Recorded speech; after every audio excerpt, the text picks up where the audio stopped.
Hello, my name is Anne Burke. I use she, her pronouns, and I am this year's chair of the Council on the Status of Women. I'm delighted to welcome you to the 2022 Sisterhood Celebration. Before we get started, I'd like to offer a land acknowledgement to contextualize where we are and articulate our responsibilities with that knowledge.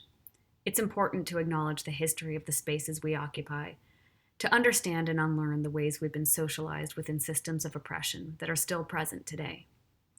The following statement is adapted from land acknowledgements written by students, faculty, and staff in a number of units on campus. We would like to honor the land beneath us. North Carolina State University sits on land that was originally stewarded by two indigenous tribes, the Tuscarora and Catawba tribes. We honor these tribes today by recognizing that this institution is built on land stolen from those who were here before the colonizers arrived. Additionally, this land has borne witness to over 400 years of the enslavement, torture, and systemic mistreatment of African people and their descendants. We honor these people by recognizing them in order to break the cycle of colonization and the continued erasure of Indigenous and Black people. The Sisterhood Celebration, which in years prior to COVID was a dinner with over 600 people, is held annually by the Council on the Status of Women with the leadership and support of NC State's Women's Center. For those not familiar, the Council on the Status of Women is a university standing committee that reports to the provost and is charged with advising on matters related to the professional development and support of NC State women on and off campus. Our mission is to support equity for women, faculty, staff, and students by advocating for their rights, values, and professional principles, and by providing opportunities, counsel, and leadership to promote a diverse and inclusive university community. The theme for this year's Sisterhood Celebration is Recognizing Your Magic. Drawn from the book Eloquent Rage, where Brittany Cooper writes that she has always lingered over stories of women who lead, women who know what they want out of this world, and women who demand that others respect them and recognize their magic. Cooper also notes, however, that as she grew up through the 1980s and 1990s, the leading females she saw in books and television were largely white and comfortably middle class. As the target of real-life racism, Cooper said that these fictional worlds allowed her to be a spectator and an imaginary participant without actual risk and unencumbered by social difference. Her story, as she tells it, is of growing up to learn what it means to be a woman, what it means to be Black, and what it means to be a Black woman. She concludes that in striving to be a strong, badass woman like the characters she has admired, she doesn't want to do so in a way that isn't true to who she is. She won't change herself to fit an image of what society expects. And this is the sentiment we want to bring to our celebration today. We will be celebrating and hearing from women who define their paths, change their worlds, and make space for others, all while staying true to themselves. In a few moments, we'll hear from Sherry Schwab, Vice Provost for Institutional Equity and Diversity. Sherry's message will be followed by a brief message from the NC State Women's Center, who is celebrating their 30th anniversary this year. We'll then hear from a panel of community members who will talk about their magic and resilience. Finally, we get to celebrate. We are so excited to share with you all the nominees for the Equity for Women Awards and, of course, announce our winners. While we're not in person again this year, we look forward to taking this time with you all to celebrate and reflect on where we are in this world and the ways we can recognize our magic. While what you are about to see are pre-recorded segments, you do have the opportunity as a community to engage via the live chat function. We do, of course, ask that you honor the space and the intentions that we have set and use the chat in ways that uplift these goals.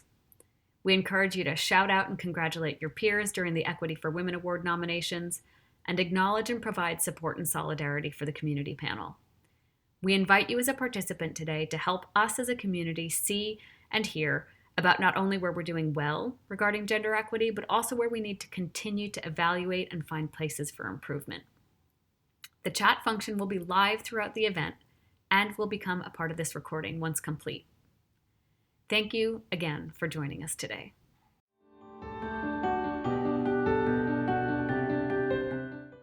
Good afternoon, Sisterhood Celebration attendees and friends.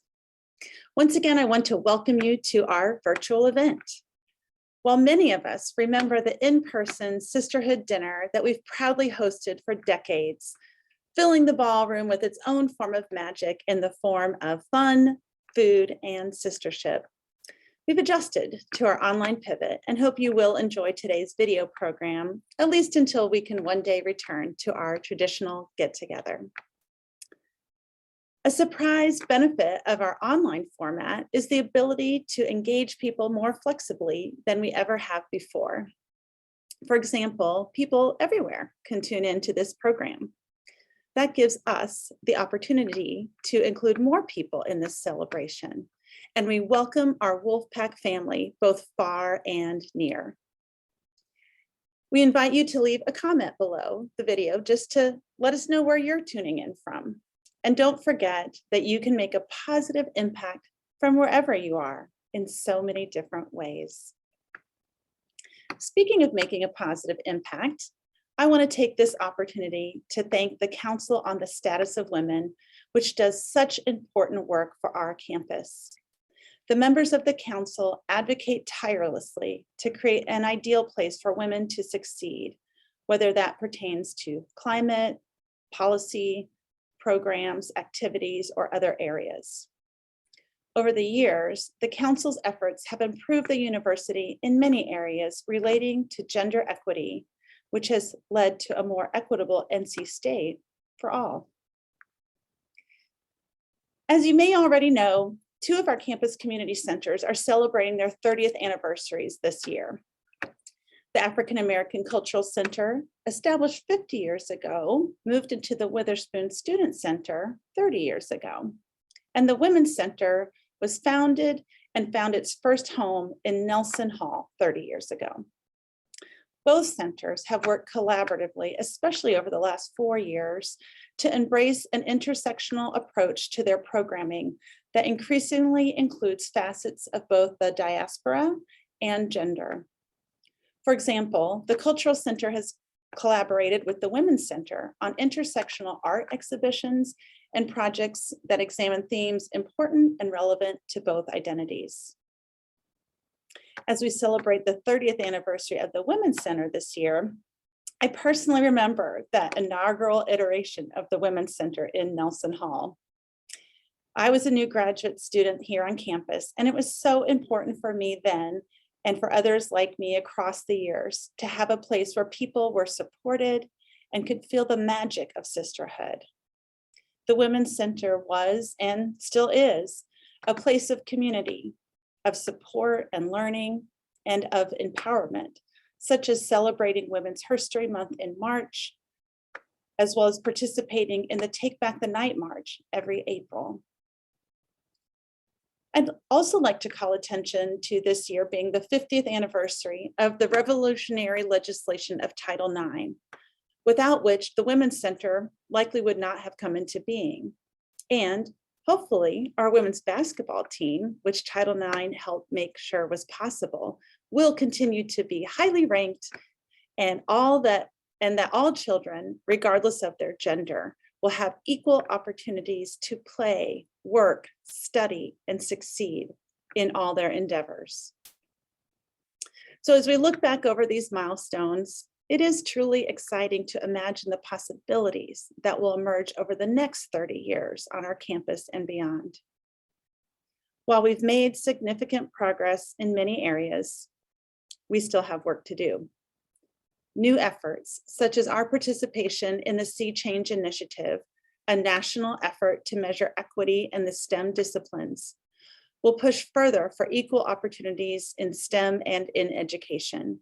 And we constantly prepare for new areas that are only dreams today. While sometimes we think of magic as something unexpected and hard to explain, we can also define magic as something that happens when people intentionally come together with a common purpose, united in their efforts, using their talents to achieve challenging goals. That to me is truly magical. And I am honored to see that happen here at NC State on a daily basis. I have no doubt that we are all capable of recognizing our own magic and harnessing it to push further than we have ever before for the greater good of all people. I want to give a big thank you to the council, to our panel, and to this year's celebration planning committee. Congratulations to all of the award nominees and recipients. And I really hope you enjoy the program today.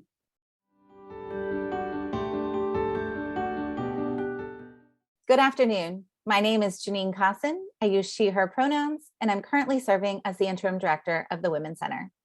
And I'm Lisa LaBarbara Mascotti. I use she, her pronouns, and I'm the senior director for the campus community centers. This year is an incredibly momentous year for us in the Women's Center as we are celebrating 30 years at NC State. We owe our very existence to the grit and gravitas of some incredibly bold and unapologetic women who came before us, including students, faculty, and staff like Evelyn, Jan, Molly, Barbara, Mary, Heloise, Lynn, Sarah, Becky, and Rhonda. They recognized their individual and collective magic and used it to catalyze not just a moment, but a movement for advancing gender equity and social justice right here at NC State. The Council on the Status of Women were early partners in this movement, further developing the initial proposal for the Women's Center and helping to elevate it to receive approval from university administration. And thanks to their collective advocacy, the Women's Center opened its doors in October of 1991, and we've continued to expand our reach and deepen our impact ever since. This momentum began what is now an advocacy partnership between the Women's Center and CSW. From advocating for parental leave and pay equity, CSW has been at the forefront of shifting policy and practice for gender equity at NC State, right alongside the Women's Center. We thank and honor the council this afternoon for their outstanding achievements, and we congratulate all of the Equity for Women Award nominees for theirs as well. As we continue to forge a path ahead at NC State, we also take time to reflect on just how far we've come. Over the course of this academic year, the Women's Center has invited the campus community and supporters to help honor the past, celebrate the present, and envision the future of the NC State Women's Center. We kicked off the year with a celebration on Stafford Commons, and we're closing out the year with a series of events for Women's History Month, including an exhibit, intergenerational dialogue, and a reception on March 30th. We invite you all to learn more about our plans this year by visiting go.ncsu.edu/WC-turns30. Lastly, we would be remiss if we didn't also invite you all to help us chart the next 30 years of the Women's Center. If you have felt impacted by the work of the Women's Center, we would love to hear from you. The first way to do so is easy. Take a picture, post an image, share how the Women's Center has impacted you on social media. You can do so on Instagram or Facebook. If you tag the Women's Center at NCSU Women's Center and use the hashtag 2022 Sisterhood Magic, the Sisterhood Celebration planning team will randomly select one person to receive a 30th anniversary swag bag. And if you would like to give back financially, we would welcome that too. You can visit go.ncsu.edu/WCgiving to learn more about funds you can support in the Women's Center. Thank you. And we look forward to celebrating with all of you today.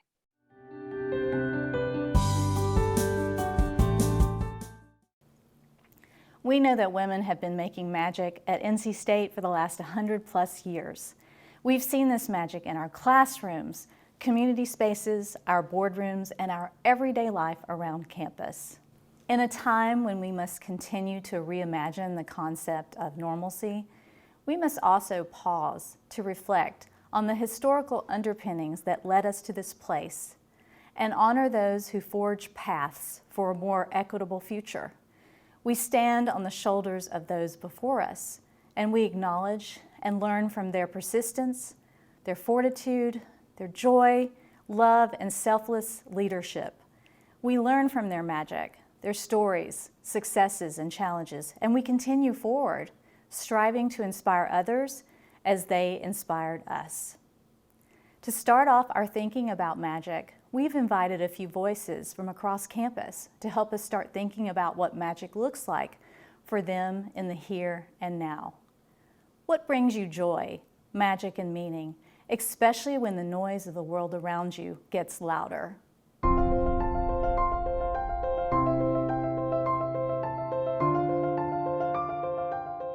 Traveling. I love to travel. I love exploring different cultures and the food that comes with it, as well as the music, and getting to know other people from other cultures around the world. Especially when things get dark, is my friend group. I wouldn't even consider them friends at this point. It's more like found family. There's just this unconditional love for each other. Yes, I lean into things that bring me joy, like sunlight. It's radiant like my smile. That is where I find myself the most recharged. It allows my Black girl magic to shine so effortlessly. I also enjoy being outside with nature. I feel as one with the world once I am outside and detached from the rest of the world. Spending time with my dog, going for walks, short road trips, being able to take myself of situations that at times bring me down. When the world around me gets really loud, I enjoy spending some time quietly by myself to kind of reconnect with myself and reconnect with my purpose. I also find joy in having a morning routine. The whole world is asleep at 5 a.m. and no one gets to bother me. It allows me to be intentional with connecting with myself and creating intentional moments to rest and recharge through journaling, through meditation, prayer, and reflection. When I think of magic, I think of the impossible, because we don't have magic here in this world besides what we have inside of us. That is our unique magic, our purpose, our passion, the skills that we use and apply within the community around us. And within this friend group, we also have a passion and love for art. And that's something that brings a lot of magic to the world. Any kind of art, musical, visual, written art.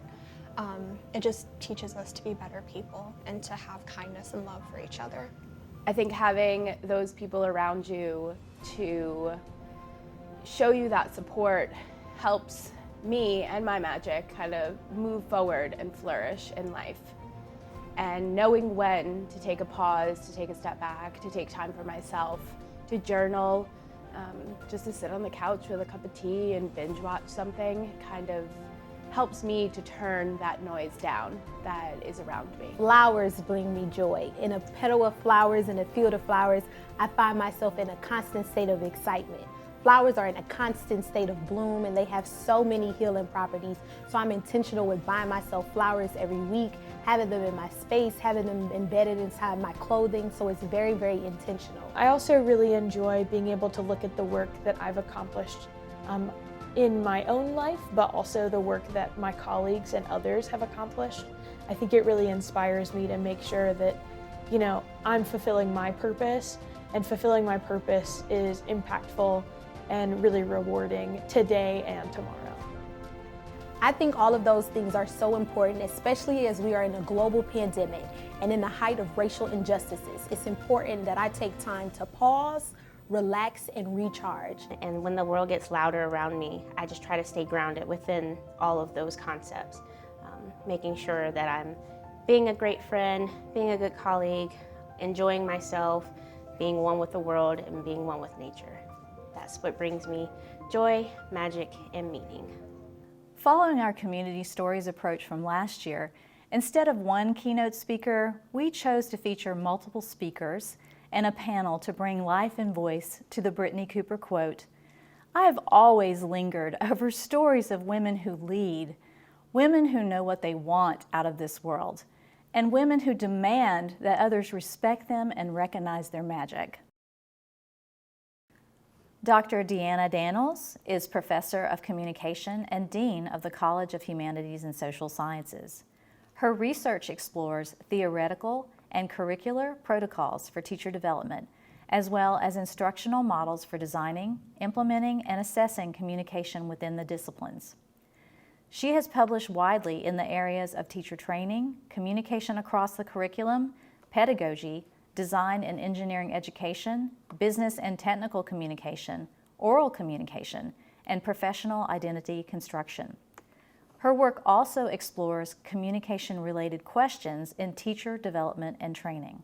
Dr. Christine Grant is the Associate Dean of Faculty Advancement in the College of Engineering at North Carolina State University and Professor of Chemical Engineering. Her focus areas include surface and environmental science, mass transfer, and biomedical cell systems. Additionally, Dr. Grant has been empowering individuals and groups towards academic excellence for over 25 years at the university level. Her innovative programs span from middle school students to college students and up through university professors. She has been recognized for her accomplishments as an educator, leader, and mentor with achievement awards from the YWCA, Georgia Institute of Technology, the Council for Chemical Research, and the American Institute of Chemical Engineers. Sarah Ketchum is the Director of Grounds and Building Services within the Facilities Division at NC State. With that job comes the responsibility for not only the campus environment, but the well-being of the 230-plus staff that make up her team. Sarah grew up in Ohio and moved to Oregon for college, then back to the East Coast and North Carolina, where she has lived since 1995. With 25 years of experience in the higher education facilities world, Sarah has a knack for operational thinking with a humanistic approach. Her favorite part of any job is working for and with the people she serves, finding out-of-the-box solutions and working around perceived barriers. Sarah finds her greatest joy in spending time in nature, especially the mountains of North Carolina. Her family, including her husband, 2 teenage boys, 3 dogs, and 4 chickens, keep her busy on a daily basis. Rithika Shamdasani is from Fayetteville, North Carolina. She is a junior at NC State, where she's working on a Bachelor of Science degree in Fashion Textile Management with a concentration in Fashion Development and Product Management. She's also a Park Scholar. Rithika is the co-founder of Sani, an apparel brand inspired by South Asian culture. She has spent summers working with Amazon, Code with Clossy, and Girls Who Code. You can talk to her about gaining notoriety on TikTok for bad pronunciation, why she thinks Chameleon cold brew concentrate is unparalleled, and what to wear to an Indian wedding.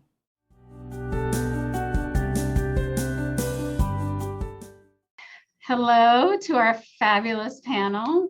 I am so glad to be here with you today.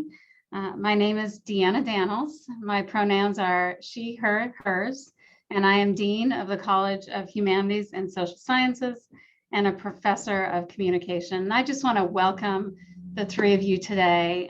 Let's go around and hear your names and pronouns and what you do here at the university.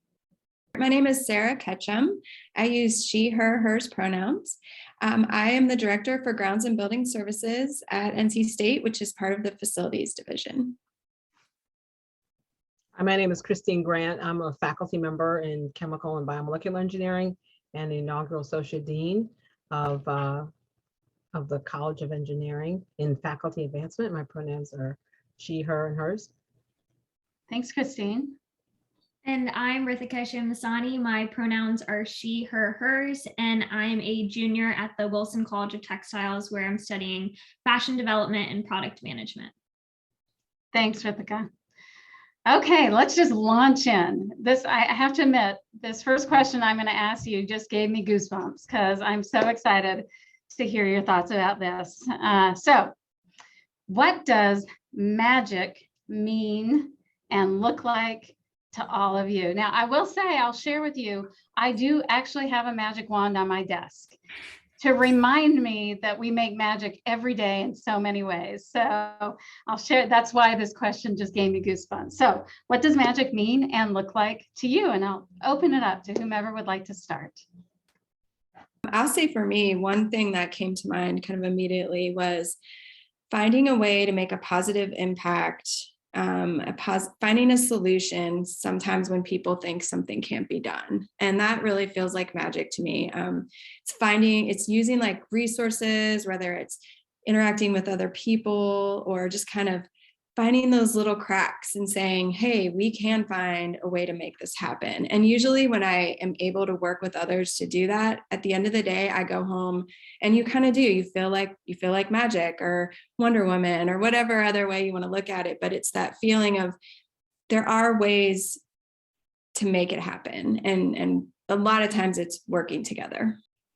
I can go next. So when I read this question, actually a quote came to my mind, and it's from The Alchemist. And it's something that I try and remember a lot, but it's when you want something with all of your heart, the universe conspires to helping you achieve it.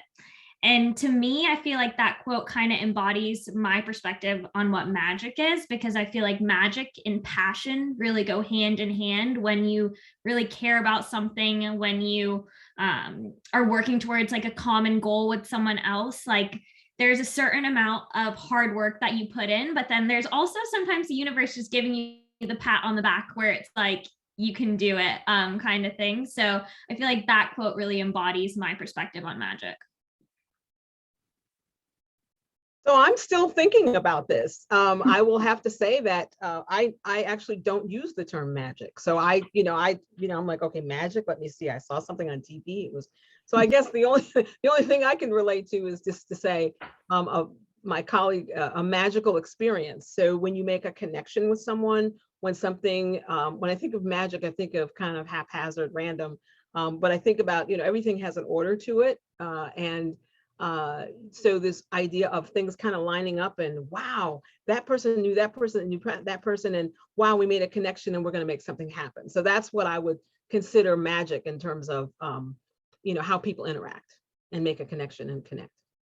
Well, I kind of love that because it goes with what Rithika was saying in terms of, sometimes it's that one connection and then there's another connection. All of a sudden you've got the right pieces in place and it feels like the universe is telling you, this is your time to shine, right? And I think, sometimes I find myself in circumstances where I think, oh, wow, everything came together accidentally. And then I have to stop back and say, no, you had a part of this.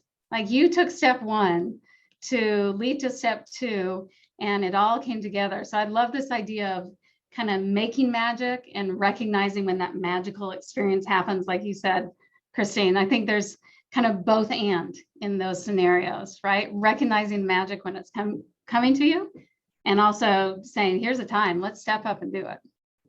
This next question, it's really interesting to me because I think oftentimes, at least in my world, there's so much on my calendar and there's so much on my to-do list and so many people I feel responsible for that I rarely have time.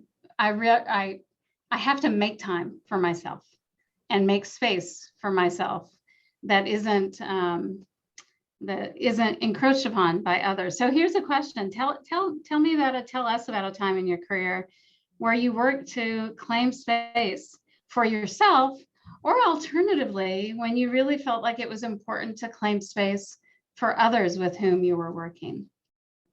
So like I mentioned earlier, I manage about 250 people. The majority are in the lowest pay grade at the university. So coming into that role, one thing that I saw was this group of extremely hardworking people that many have horticulture degrees from NC State or other degrees from other places, but they were perceived by many people, both in facilities and out, as just labor, right? Like they weren't seen as professional. And one way that I've really tried to claim space for our group is to help take that word professional and make sure that people understand that we're all professionals. And when you differentiate and you use that word to speak to as someone who is in an office versus someone who's in the field, it sets that, it creates those barriers between the two groups, and it says one group is better than the other. And I notice even, my colleagues unintentionally will say, well, the professional group, and they don't mean anything by it, but I try to help them see that the language they're using says that they see certain positions at the university in a higher or different level than others. And so one thing we've worked really hard to do was maybe look at titles and how titles can affect people, and how they, calling someone a horticultural specialist is different than calling someone a grounds worker, right? And it's the same job, but it says to the employee, you know, you're important and what you do matters and what you do is skilled. And so I've spent a lot of time trying to help change that view of our team. And I think that over the last 10 years or so, we've really proved ourselves and people have looked at us differently. And so for me, that's this strange way of claiming space, but it's saying like everyone that works at NC State has a role that's important and professional. And facilities, sometimes, you know, people think we should kind of live in the background, but I think really, I mean, we're training the next facilities professionals here at NC State, and why not see ourselves as resources and opportunities and, you know, put ourselves really out there. It's so important and not trivial. I mean, not at all. How we frame things and name things matters. And language can create hierarchies that are exclusionary or inclusionary. And, you know, I imagine it's been a challenge of persistence over time to change the narrative and to, you know, slowly correct people and to, you know, just consistently remind both internal and external stakeholders that the way we look at ourselves matters. Yeah. And you can really see people shine the more they feel that value. You know, it changes the way you approach your job. And so, yeah. Fabulous. I love that. Thank you, Sarah. So I think when I saw this question, I was like, oh, I feel like I have an answer that goes with claiming space for myself, but also a group of people at the same time. So I'm the co-founder of Sani, which is an apparel brand inspired by South Asian culture. And growing up, I grew up in a military town, Fayetteville, North Carolina, and I think I was in an interesting space, right? Because it was, as much as it is like a little bit more of a city, it's a small town, and newness over there comes very slowly, in the sense that even being from another culture growing up, it was something that people hadn't seen, right? And people were often a little like confused about it. Like I would get asked, oh, is a sari like the only style you wear? And I'm like, no, like the sari is one style out of millions of styles that there is in South Asian culture. And then I would go into malls and all this kinds of stuff, and I would see South Asian influence everywhere, but it was never tied to its context, right? You would never know that this kind of embroidery that's being used in a Talbots is actually from a region in Gujarat. And then when I saw stuff in the mainstream, thankfully I grew up in a time in which South Asian culture was becoming more prevalent in mainstream, with shows like Never Have I Ever and even comedians like Hassan Minhaj. And the fashion industry was one that we were still under these assumptions that sari was the only type of clothing and this embroidery just came from wherever and then you were wearing it. So when we started Sani, we really wanted to bring our culture to the mainstream in a way that was never done before, and make a space for not only South Asian Americans living in the US, but for non-South Asians to celebrate in a culture in a way that was appreciation. So that's kind of where the entire concept of my business came from. It was really about claiming the space that we saw in a way that was authentic and not in a way that no one really understood the background of where it was coming from. I think it's great to be able to embrace elements and aspects of your culture and it be part of your major, right? I mean, that's what you're studying. And so for your business to be aligned with what you're working on and your passion and your culture, I think that's just fantastic. Not everybody gets to do that, to marry all of those things together. So that's what strikes me about what you're doing that makes it really cool. Yeah, I agree. And that in of itself is kind of a claiming of a space for yourself too, to say, look, I can do this. This doesn't just have to be an academic pursuit. This can be a passion, which is where you started. This can be a job. This can be a career. So it's claiming all those spaces and saying that I can bring all these things together and make something happen. So I love that. The other piece is that your classmates who are watching you, And so when they go out into the fashion industry, right, and they start doing things with different cultures in different countries, perhaps they will remember the important points that you made, not just in putting this apparel out there, but that there was a meaning behind it, and maybe they'll be more careful. So, you know, I think you're influencing your classmates as well, and maybe even your professors. We have something to learn too. Thank That's you. good. That is such a great point. And I've just been thinking of this quote I saw the other day about having mentors that are younger than you and how important that is. And I look at my work and I look at our leadership programs and things like that. And for the most part, they're run by people in their middle age and older. And, it said, like, make sure you find a mentor who's under 30. And it's like, you are an amazing inspiration in so many ways. And what you're bringing to the table is looking at the world from this whole other perspective that I wasn't potentially raised thinking that way because of the years I grew up. And so I'm excited to just hear the way you're looking at the world and the way that you're experiencing your career so far and education and all those things. And I just think it's so important that as we move forward, we have young people at the table. This is when we popped on the screen and I saw someone young, I was like, I mean, not that we're not all young, we're all young, but when I saw that there was someone under 30, I was like, yes, this is great. This is that quote that has stuck in my head for days now. Like, how am I going to make that important in my life? So yay. Thank you.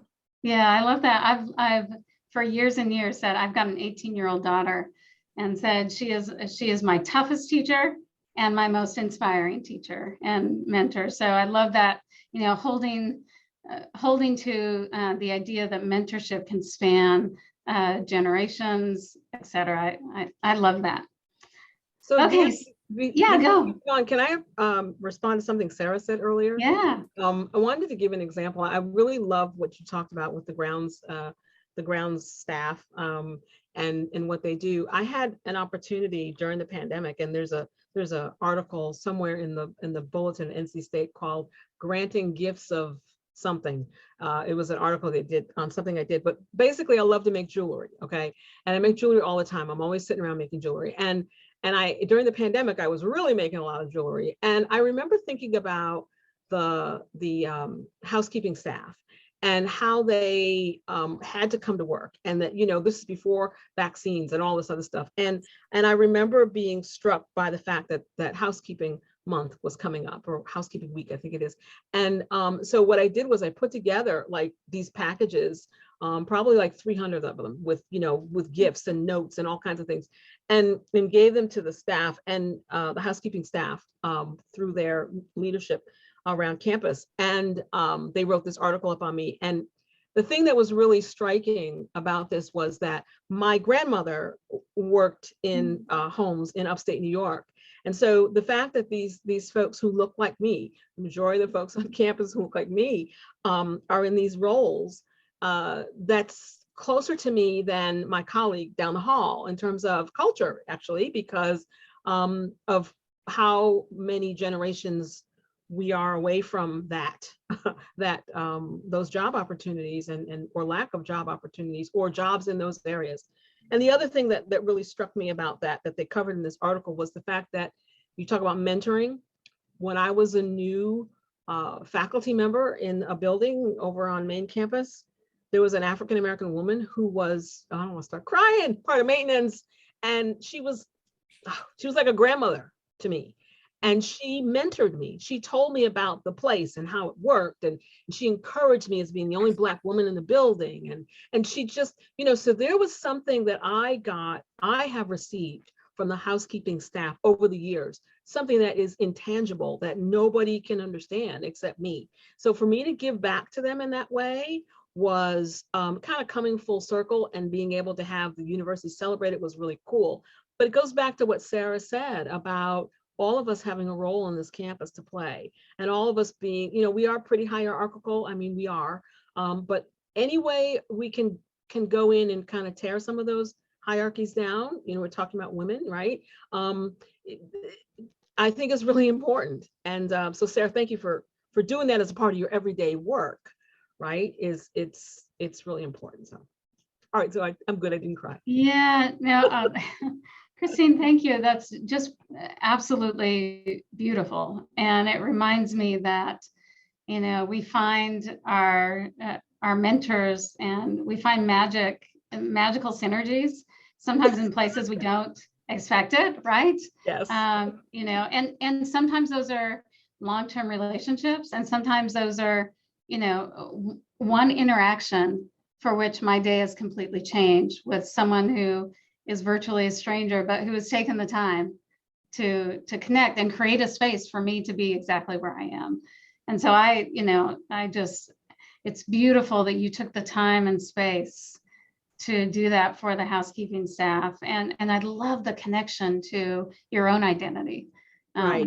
And I think it's also important, you know, what I said and what Sarah said, for people to take these as examples and in their own space, in their own way, to do some of the same things that we're talking about, even if it's just getting a staff person a card when it's I forgot what we call it, professional week. I don't remember the exact term, but you know, just doing something. It doesn't have to be the whole department that does something. You can get that special person a card or a box of candy or a gift card or something. You don't have to wait for somebody else to organize something. You can do it yourself. Okay, so often when we kind of navigate our way through the world, through our personal worlds, our career worlds, etc., we have this perception of ourselves. And sometimes that's a pretty stable perception. But sometimes we see that we have the opportunity to see ourselves through the reflection of others. And when we do that, we find that there are these expectations for ourselves that kind of weigh on us and lead us to minimize ourselves, to get smaller, take up less space, to kind of shrink, to be less powerful.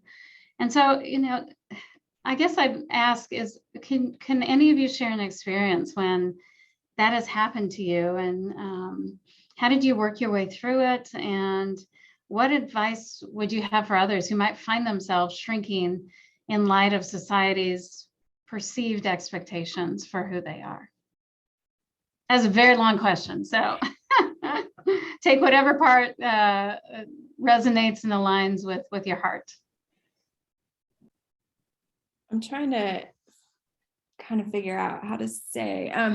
So, you know, I am in a fairly male-dominated career path, and a lot of times, even when we reach out, let's say to other departments on campus, a lot of times I will be the only woman in the room, and I have had many experiences where I get overlooked and or assumed that I am not there in the same capacity as the rest of the folks at the table. So likely I'm there to take the notes or to schedule something, or, you know, not necessarily there as a voice. And, you know, it can be kind of painful when you're experiencing it in the moment and people are maybe looking past you or only asking other people for their opinion, and you're just kind of like, I'm over here. And so trying to figure out how to insert myself into those conversations in a way that kind of points out that I actually do know a lot about this conversation and I have a lot to offer, and, you know, 20 plus years experience in facilities work and whatever else. But, you know, I find that I like to do it often in more of like a lighthearted way, or not necessarily. I don't feel the need to like be like, I don't know, overbearing with that. It's almost like, how do you do that in the way that's true to yourself? Because I'm that's just not my personality to be overbearing, but sometimes I feel the need to do it in order to be heard. And I'm like, how do I make this point without not being true to myself and the person that I am, and my general ways that I like to interact with others. So it's been an experience I've had over my career, and it certainly has gotten better as I've gotten older, because I feel like, especially when I first started, most people would say, oh, are you a student? And I would say, no, I graduated 4 years ago and I run this program. And so there was the, are you a student? And then it was, oh, well, you're a woman and you must not really know a lot about these topics. And so it's been over time that I've grown into myself, and I'm just so much more self-assured at this point that those things don't bother me as much. But I will say it still happens to this day. I mean, it happens quite regularly, especially when people don't know me, right? Like the folks that know me, it's different now. But so I don't know if I just answered the question or not, but that's what came to mind. No, Sarah, thank you. Yeah, I'm. It's a narrative that I'm guessing we can all tell a different version of. But yeah, I hear you. Well, I think it also depends on how you enter the space, right? Yeah. And I'm not saying that you have control over that. I know that when I was a new faculty member, 30 something years ago, and like I said, I think I said this earlier, as the first African-American woman professor in the college, not just in my department, but in the college, we did have another woman in the department. So that wasn't new. However, there's that whole thing about sitting in a meeting, the story, right? When you sit in a meeting, a woman makes a point and then people are just not listening to her. And then the male colleague makes a point 5 minutes later and it's like, oh, wow, John, that's a great idea. All those things, I'm sure that's happened to a lot of us. And so for whatever reasons, some things that happened over time, I actually stopped talking in faculty meetings, and it became kind of this, kind of like, just, first you had to get up enough courage to talk as a new faculty member. And then if things happened that you didn't understand what was happening during the communication process, I'm not saying that people were trying to do certain things, but you didn't understand how to handle that, how to manage that. And a lot of management training and leadership training stuff over the years has helped. I just got kind of small in that space. When I became a member of the board of directors of the American Institute of Chemical Engineers, which is our professional society, I went into the table having been voted into that role and feeling just more empowered, and I would move and shake and I would be my normal self. And at the end of 3 years, they ask you to say something about what this experience has meant to you. And I told them that it actually helped me find my voice, because actually at the university, I don't talk as much and I'm kind of quiet, and people were like, who is she talking about? That's not the woman we know.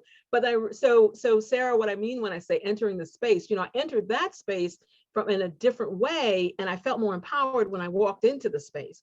So when I walked out of that space and I walked back into the university space, there was still a little bit of discomfort, but I felt stronger. I felt I had a stronger voice, but I had to get that from a different place to bring it back to the university. Now, any of my colleagues who are watching this are thinking, what is she talking about? Because we didn't know that was happening. Of course, they didn't know that was happening. And I think that that's the other thing, that a lot of things that happen to a lot of us, and maybe some of them too, people don't understand and realize what's actually happening.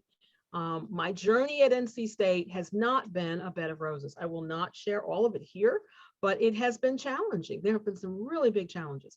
And being in that space and being questioned and not knowing, or being mistaken for the wait staff, at a function, or just a lot of different things you can imagine in this space. Yeah, it's been challenging. And I've had a lot of advocates and people who have mentored and coached and been very supportive of me in that space. But yeah, I answered the question, or maybe I just responded to Sarah. No, I appreciate that. It's interesting when you're talking about how you enter the space. When I interviewed for the job here, part of the job it was a assistant professor position, but also an administrative job with the campus writing speaking program. And as part of my interview, I had to run a workshop on incorporating communication in the classroom. And the majority of the audience, a large, probably 90% of the audience, were engineers and were men, right? And so here I come. Those of you who haven't met me in person, I am petite. I am a little over 5 feet tall. People who just know me on Zoom, when they meet me now, they're like, oh my gosh, I thought you were like 6 feet tall. I'm like, well, I'll take that as a compliment. I am. Right, yeah. So, but I walked into that workshop and I was getting ready, and someone came up to me and were like, hi, are you, you're setting up the technology? And I'm like, yeah. to facilitate. And there was this look like, oh, you're not going to be able to command this room. Like, you're like, wow.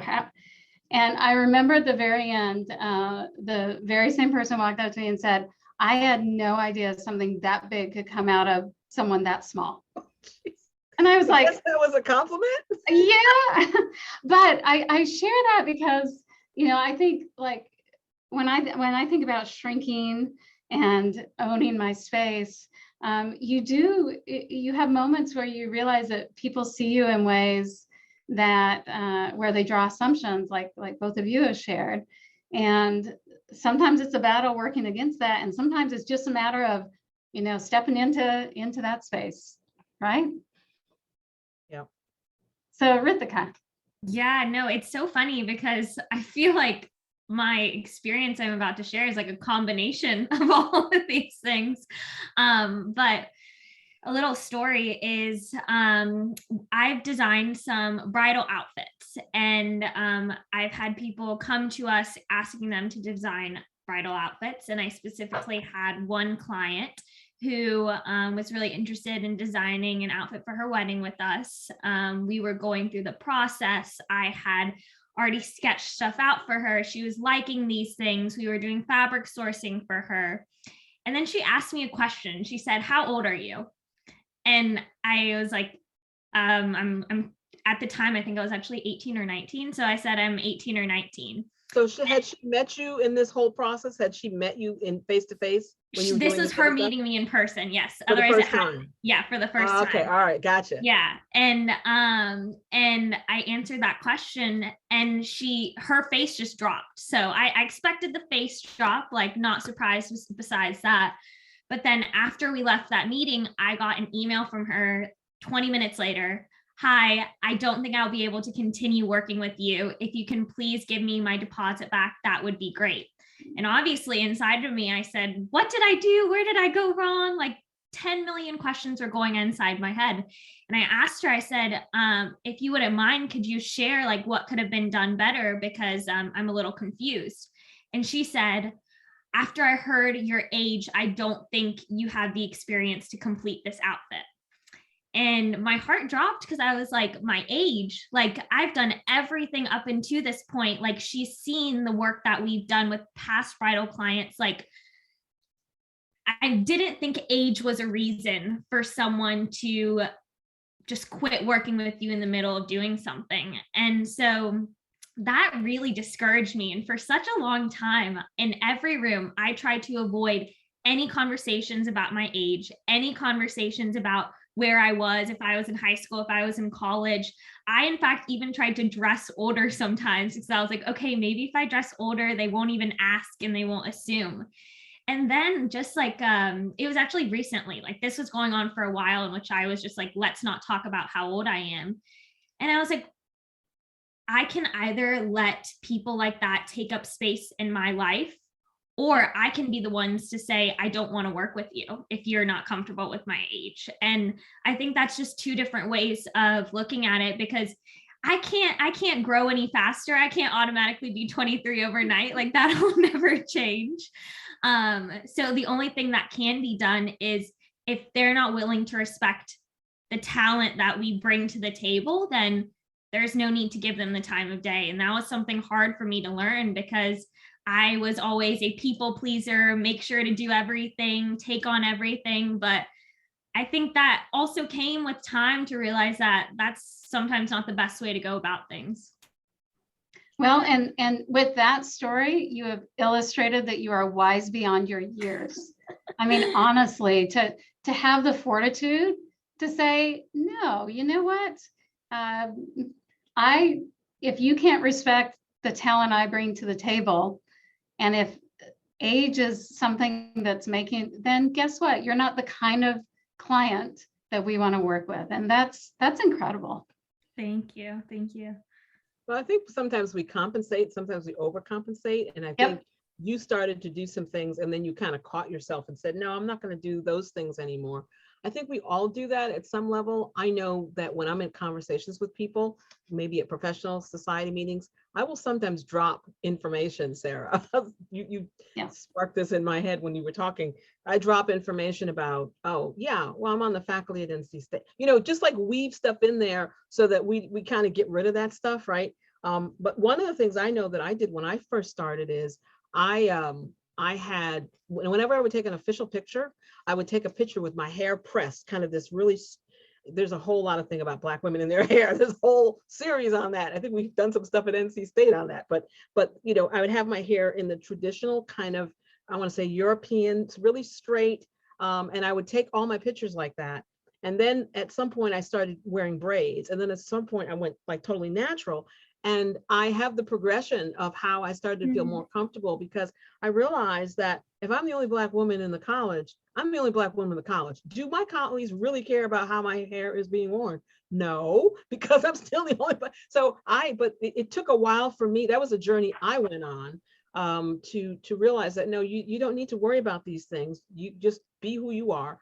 And suffice it to say, even though my hair was really straight in the pictures, I was wearing my hair every other kind of way in my normal everyday life. It's just for that outward facing, what would we used to call those books that we had for the brochure, the departmental brochure. Yep. We don't have those anymore. We have websites, but the departmental brochure, I wanted that one to look like something that some image that I was trying to portray. And it took me a while to get through that, but yeah, interesting.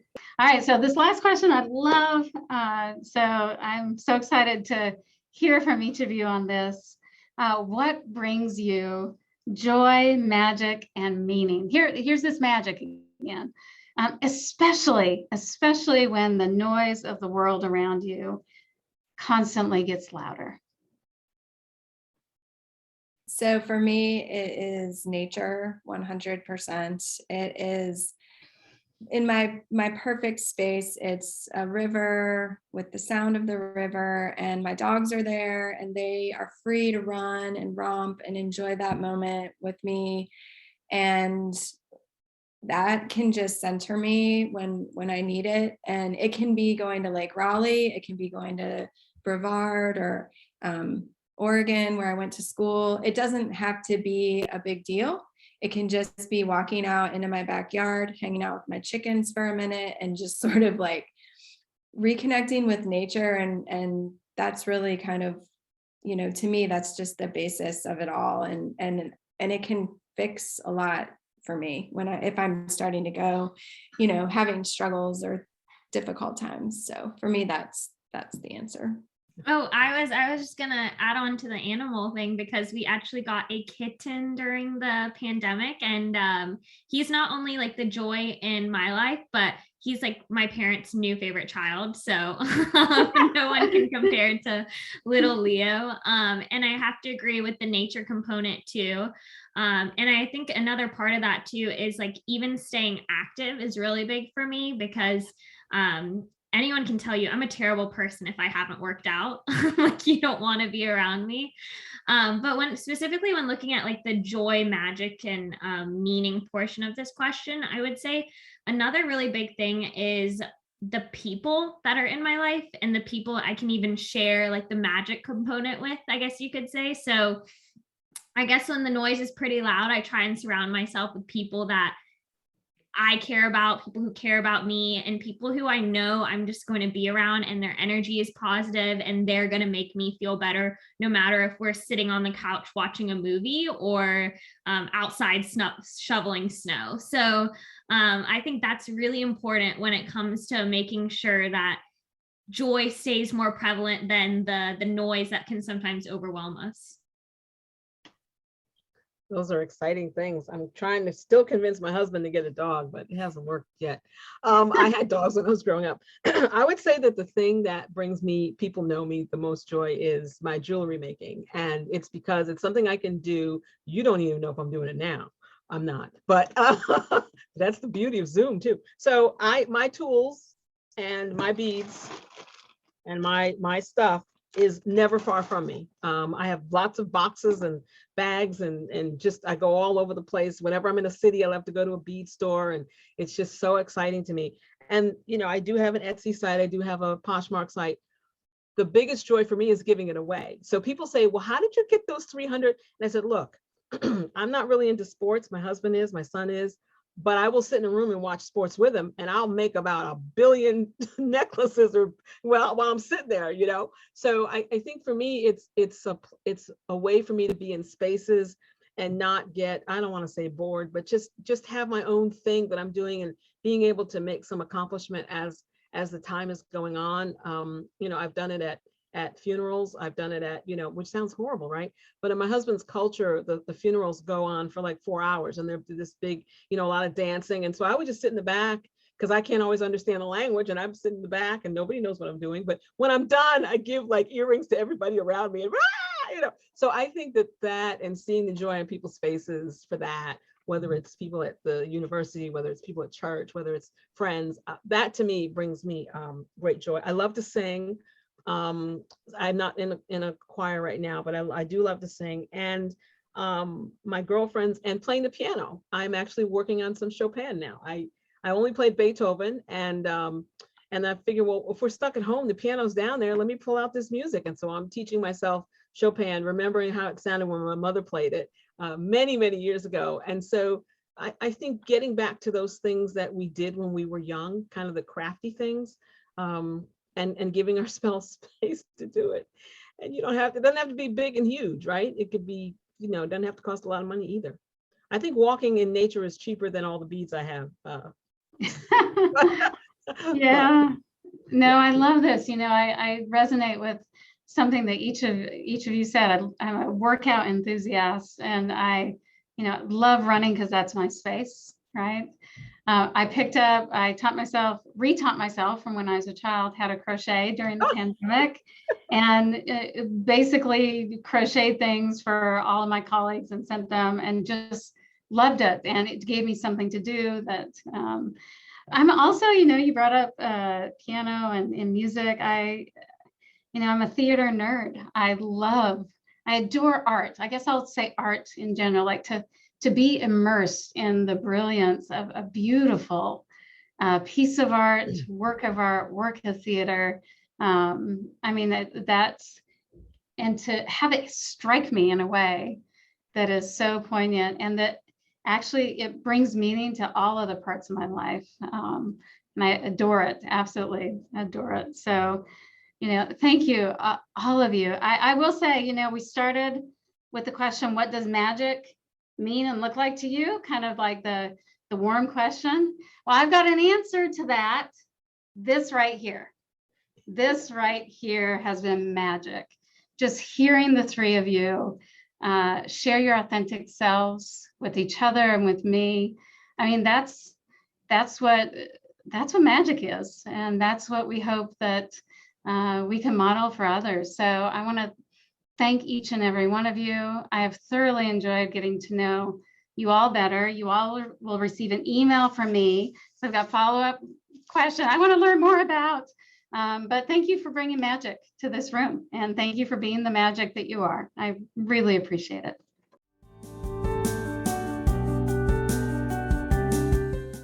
My name is Megan Luzader, and I use she, her pronouns. I'm the Director for Residence Life and a member of the Council on the Status of Women with responsibility for overseeing this awards process. The Equity for Women Awards are awarded annually to recognize faculty, staff, and students for their outstanding leadership in establishing equity for women at NC State University. This year, I am pleased to share that we have added a group category to also highlight the incredible work that can happen when individuals at NC State come together with a vision of advancing gender equity. Nominations are solicited across the campus community. This year's nominees are courageous, inspiring, and empowering leaders who exude magic and show a commitment to advancing gender equity in everyday life at NC State, and whose impacts are often felt beyond the reaches of our campus. All nominees demonstrate excellence in leadership, service, and/or scholarship. I want to express my appreciation for those who submitted a nomination this year. We are endlessly grateful to those who were able to commit time to uplifting the work of others during these difficult times. As is the case each year, it is a tall task to decide the winner of each category. Additionally, I'd like to say thank you to those who served as a reviewer on the Equity Awards Review Committee, as well as to Provost Arden for supporting these awards every year. If we were celebrating in person, I know that there would be applause and cheers for each of our nominees. As we move into this portion of the event, I encourage you all to utilize the chat function to show support, encouragement, and congratulations to all of the amazing individuals and groups who are being recognized. As nominees are announced, you will also see short snippets of their nominations as well as headshots appear on screen. Full information about each nominee can be found on the Equity for Women Awards website.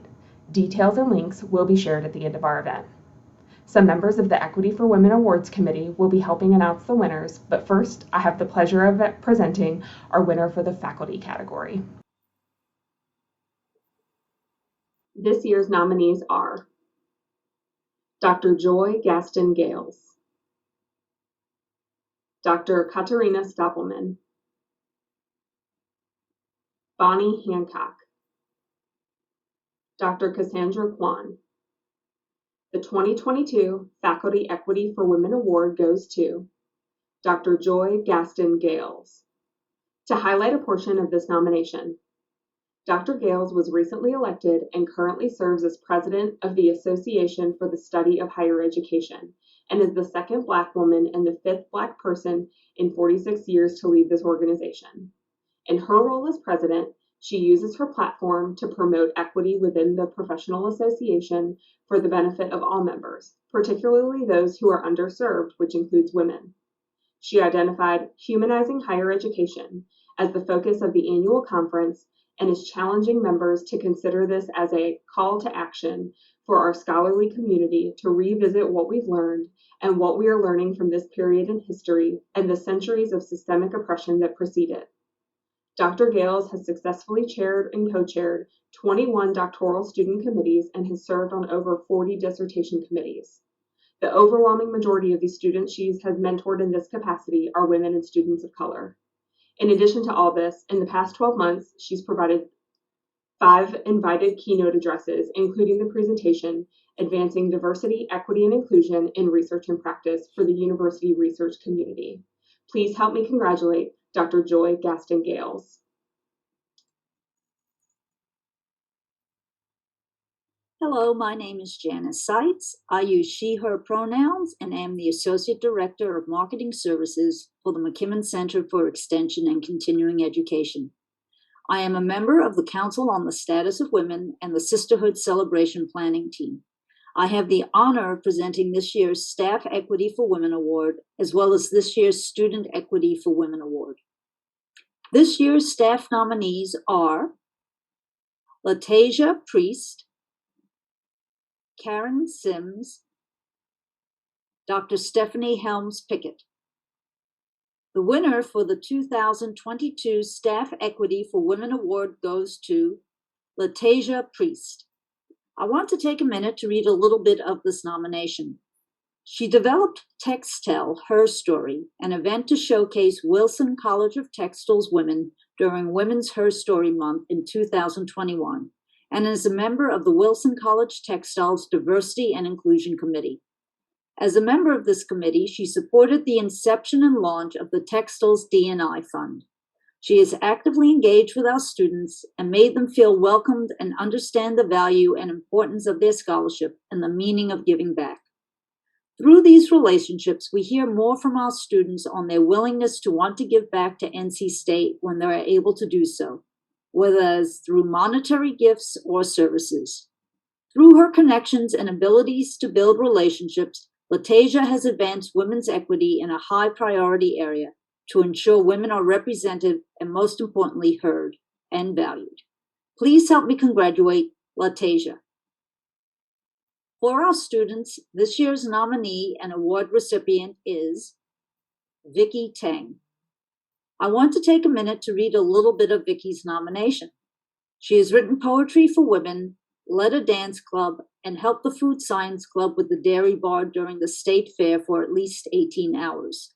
This has an impact on women's equity because she's leading a club that is helping women be comfortable in their own bodies and giving them the opportunity to show their talents to an audience. She also presents issues that women have to deal with through poetry and the poetry audience. Please help me congratulate Vicki. Hi, my name is Stephanie Ashkenazi, and I use she, her pronouns. I'm the Assistant Director of Donor Relations at the Poole College of Management, a member of the Council on the Status of Women, and part of the planning committee for this year's Sisterhood Celebration. I have the honor of presenting this year's Group Equity for Women Award, which will be our final award for today. This year's nominees are Maru Gonzalez, Becca Zuvich, and Chris Jenwright. NC State Women in Tech Leadership Team, Mardisha Bell, Donna Pethbridge, Jill Sexton, and Debbie Caraway. The winner for the 2022 Group Equity for Women Award goes to Maru Gonzalez, Becca Zuvich, and Chris Jenwright. Congratulations. I do want to take a minute to read a little bit of this nomination. The candidate evaluation tool includes a weighted rubric, post-interview notes, and is adaptable based on the job description. After presenting the candidate evaluation tool to Dean Linden and College of Agriculture and Life Sciences directors and department heads, it was formally adopted for use across the college. This team was not asked to create a rubric. Indeed, they were not part of a task force or college-wide equity initiative. Rather, they saw a need within the college and worked tirelessly, at times outside of regular working hours, to see this project through. The work of advancing women's equality is not a box to be checked. It requires collaboration, a sustained commitment, and the perseverance to advocate for systematic change.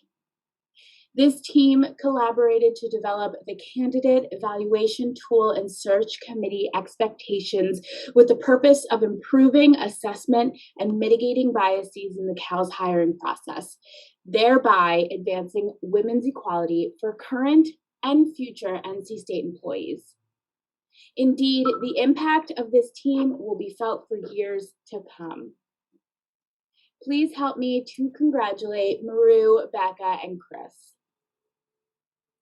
And congratulations again to this year's Equity for Women Award recipients. As a reminder, you can find information about all of our nominees on the Council on the Status of Women website. As we close today's event, I am happy to introduce Dr. Dominique Carter, Chair-elect of the Council, to wrap up this year's Sisterhood Celebration. Hello everyone, I'm Dr. Dominique Carter. I use she, her pronouns, and I am the 2022 incoming chair for the Council on the Status of Women. I'm so happy you were able to join us today, and I hope you enjoyed the 2022 Sisterhood Celebration. I would like to start off by thanking the CSW leadership. Thank you to our amazing panel for their inspiring takeaways.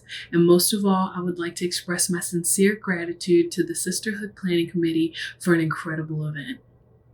Members of this committee include Donna Petherbridge, Megan Luzader, Janice Seitz, Shannon Bass, Stephanie Ashkenazi, Elizabeth Snively, and Lisa LaBarbara Muscotti. Also, congratulations to this year's award winners and happy 30th anniversary to the Women's Center. A few announcements that we would like to share before we close out. You may have noticed a link to a Padlet sent with your registration confirmation and also linked here in the chat. We encourage you to add your stories, talk about what helps you to amplify your magic, and who helps you to shine. The Padlet is a space for you to reflect and share your definition of magic with the others in attendance today. As we wrap up this year's event, we are also thinking forward to next year. Following the event, you will receive a survey via email. We would appreciate your thoughts on not only what you would like to see this event look like next year, but also areas the campus community would like to see CSW focus in the future. As part of its professional development efforts, the CSW invites women from throughout the NC State community to participate in a spring book club. The book club will allow us to learn about a topic of interest and provide an opportunity to form community. Please be sure to check out our resource blast for more information. In absorbing the incredible words spoken and stories shared today, I can't help but truly feel the power of the theme of the celebration. From our leadership and panel to our deserving award recipients, this celebration has shone the spotlight on women who know what they want out of this world and who demand that others respect them and recognize their magic. In reading Eloquent Rage, I felt empowered, especially after taking in the chapter on strong female leads. Brittany Cooper shares her experiences of being a young Black girl growing up during the 90s. She had her first experience with racism at a very young age. She was obsessed with reading and taking in as much as she could through literary adventures. At a time when popular culture and the media hadn't quite fully embraced the importance of representation, she found inspiration and escape in reading books that overwhelmingly featured white female protagonists. So she looked to older female relatives for the literary connection to her Blackness. She aspired to greatness and refused to be anyone but her authentic self, and found it to be difficult as progress continued to be slow and unprepared for the strong Black unapologetic female lead. Honestly, if I didn't know any better, I would have thought that I wrote the chapter myself, as I see my own personal journey so closely mirrors the experiences of the author. In listening to our incredible panel, I was inspired, motivated, and felt fully aware of my own magic. I especially felt drawn to two key points. The group discussed a desire and need to dismantle the hierarchy. Sarah encouraged us to be mindful of titles and the power that they hold. She did so in sharing her thoughts regarding referring to office-based employees only as professional staff, and the need to rightfully elevate and align the titles of employees with traditionally non-office-based positions in an effort to bring forth the respect that all positions deserve. Dr. Grant shared an anecdote that challenges the notion of who we view as the best fit for a mentor. She set forth the push to think outside the box and to look to those who would typically be outside of your scope of mentor consideration. The other major point from our prodigious panel was the continued inspiration to take up space. Rithika motivated us to not allow others to live rent-free in our heads simply because they are not ready for our magic. And the panel aroused us to stand 6 feet tall and never to shrink ourselves to appease those who can't handle our magic. Magic is everything we need it to be when we need it. It is present in each and every one of us. Magic is what pushes forward progress and makes a positive impact for generations to come. Magic is the beauty of every strong woman who leads. It's being present for yourself and an ally, advocate, and accomplice for those whose voices have been historically and systematically marginalized. Magic is also, like Dr. Daniel stated, knowing the vulnerability is okay, as it can be reflective of being your authentic self. So in closing, I encourage and challenge you all with this call to action. Lead with magic. Stand up, stand out, be heard, be seen, and take up space, not only for yourself, but for those voices that need to be elevated the most. Thank you.